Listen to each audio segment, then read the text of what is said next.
Hey there everybody, Don Evans here from Watchreport.com, and today I'm going to be showing you the Favre Leuba Raider Deep Blue. Now I showed a preview of this on our channel maybe about 3 weeks to a month ago, at least by the time that you'll be seeing this video and review.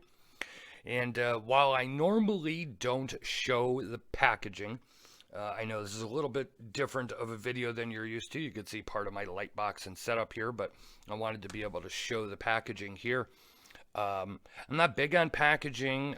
That's my own personal opinion. I'm not saying that I, don't like a nice packaging, at least for the couple of seconds that I look at it. But sometimes packaging is so damn cool. And while it does nothing for the watch, really, it's just for you. Nobody's going to see the packaging when you're out on the street. And if they happen to notice your watch, they're not going to be like, hey, what kind of packaging did it come in? So, but sometimes it doesn't matter. Sometimes it's so damn cool that it just is what it is. It's cool, and I wanted to be able to show it off here. So this is part of the box that the Favre Leuba comes in. There's another box that this goes into, and another piece, and then another outer box or whatever. But when you finally get through all of that, you get to this. And, well, where the hell is the watch? Well, there is the watch.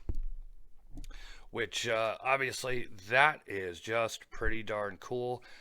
It pops up out of here. It does it pretty smoothly, and I think it's just pretty neat the way that this watch pops out of the box. So I'm going to get it out of the packaging here, and we'll be back to the regular format and camera pointed down a little more to show you and talk about this watch a little bit. So we will be right back. All right, we are back, and the Favre Leuba is out of the case. So there is a lot of information that I want to get out about this watch.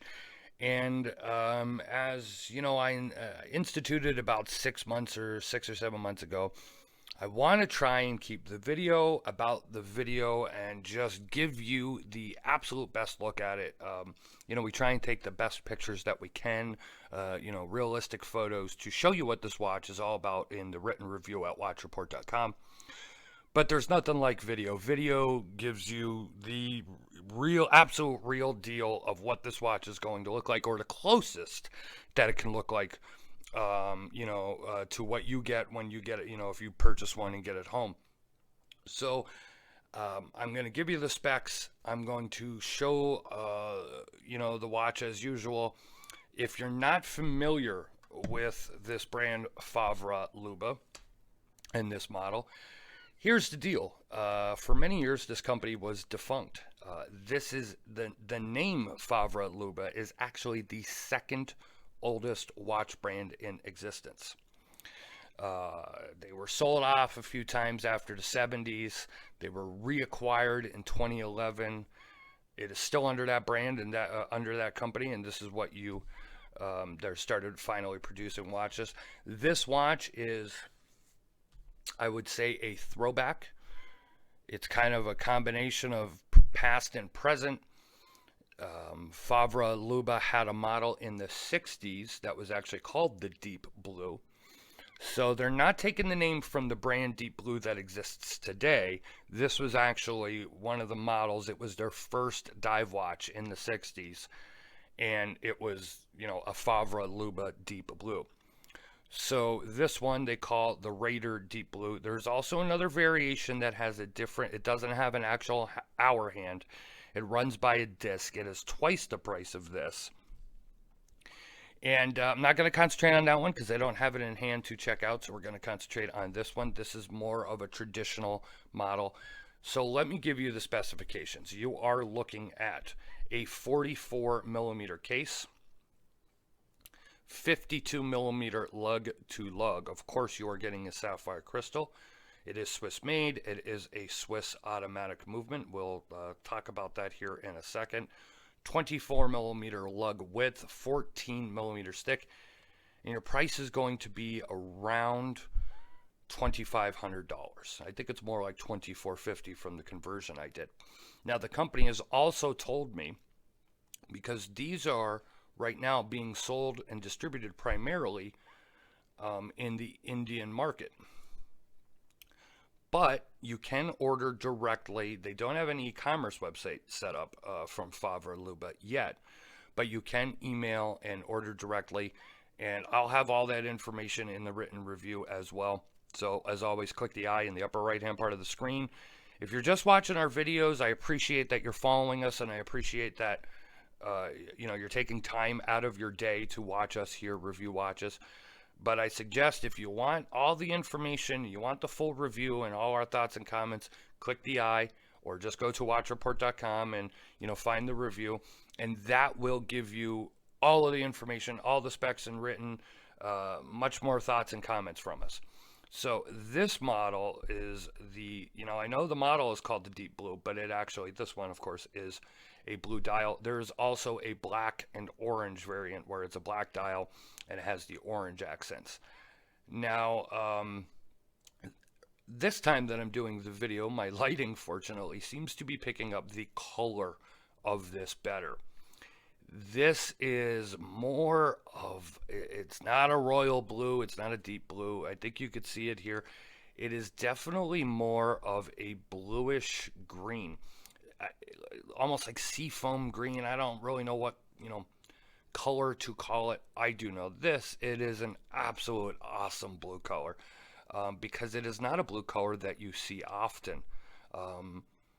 It's not really it's more of a flat dial, but it's not a muted blue. It's just more of that blue-green, and I think it's pretty cool, actually. So you do have an aluminum bezel here. Try and give you a nice look here around the case. You do have a mixture of brushed and polished finishes. As you can see, the top part of the case here is circular brushed. You have brushed lugs. When you go around to the side, you can see this part here is high polished, as well as the signed crown. You have high polish in here. You have applied markers. I'll give you a closer up look at the dial here in a minute. There is a look at the case back.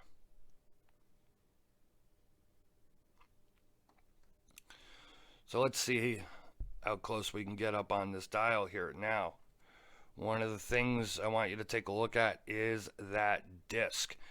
That disc rotates and is your second hand. Now, being perfectly honest, not the best way to keep track of seconds, because it's hard, when you're trying to look. If you were actually trying to, just time anything and you're trying to use your watch, obviously that doesn't extend, and it rotates very smoothly, as opposed to your second.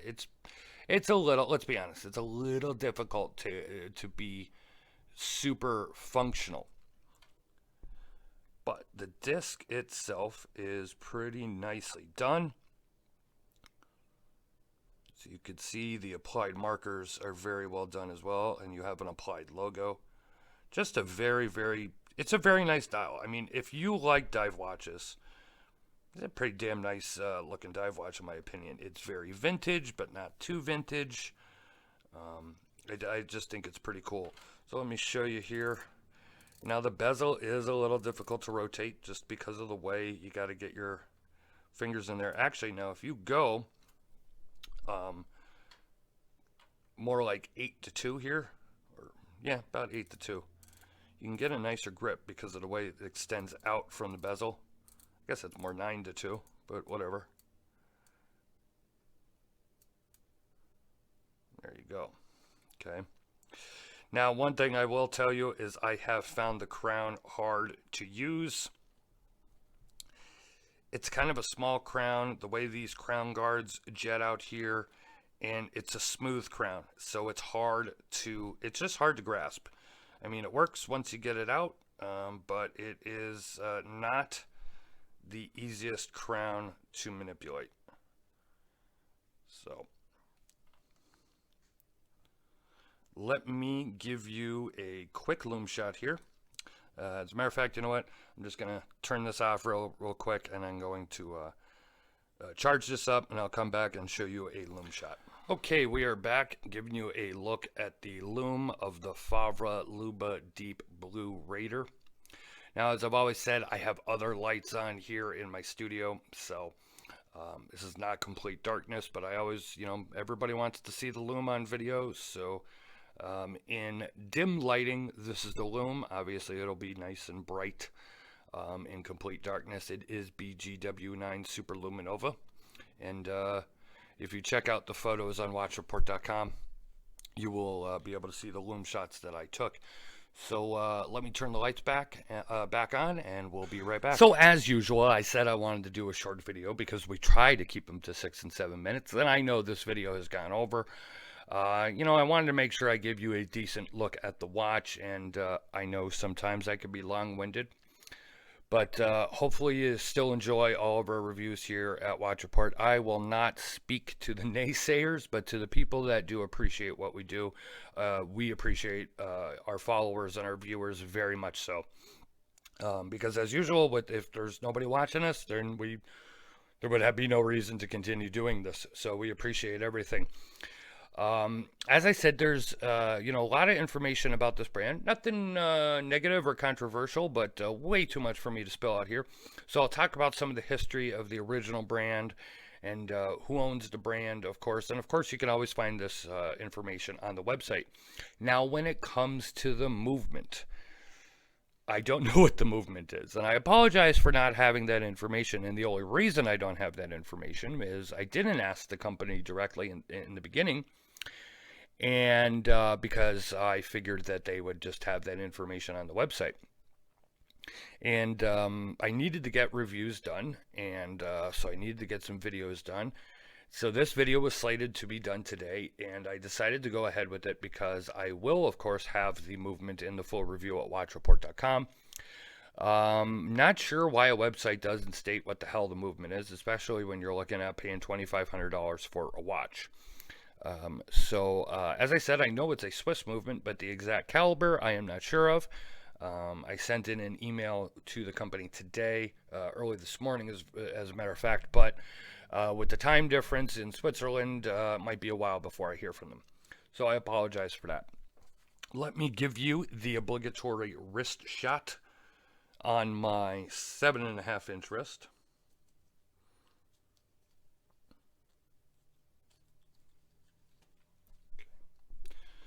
So, it has more of, the lugs drop off the lugs drop off completely and go straight down. And then you kind of have this somewhat hooded lug design. At 44 millimeters, I personally think the way this case is constructed, at least for the shape of my wrist and the size of my wrist. Obviously, I have not been running out trying it on other people's wrists because, well, that would be creepy and weird. For my particular wrist, the shape of my wrist, the size of my wrist, this watch fits absolutely perfect. It's not a massive watch, but it's not a small watch at 44 millimeters. And it plays a little larger, honestly, than 44 millimeters. It's more like a 45, 46, the way these crown guards are and everything. And just the shape of the case. It fits absolutely perfectly. The rubber strap is super comfortable. You got a nice custom buckle here, big solid chunk of steel buckle. The rubber strap is, if not on the same level as an isofrane, I think above an isofrane, more on that Omega, type of rubber level, in my opinion. Very nice rubber. And if you don't like rubber straps, they do have a solid steel metal bracelet for it. I'm not exactly sure if there's a difference in price or not, but there is a bracelet option if you are more of a bracelet person. So, before I continue rambling on and make this video even longer, there is your look at the Favre Leuba Raider Deep Blue. For more information, of course, you can always check out their website, but you want to click the upper right-hand part of the screen. Just tap the screen. We'll take you over to Watchreport.com for more photos, my thoughts, my updated thoughts and comments on what I consider to be a pretty damn cool watch. Please like or comment here on YouTube. As always, please be respectful. If you're not following us, please do so. You will never miss another review, so subscribe to our channel. Follow us on social media. We're on Facebook, Twitter, and of course, Instagram. This has been Don Evans for Watchreport.com. I'll see you guys on the next video. Thank you very much.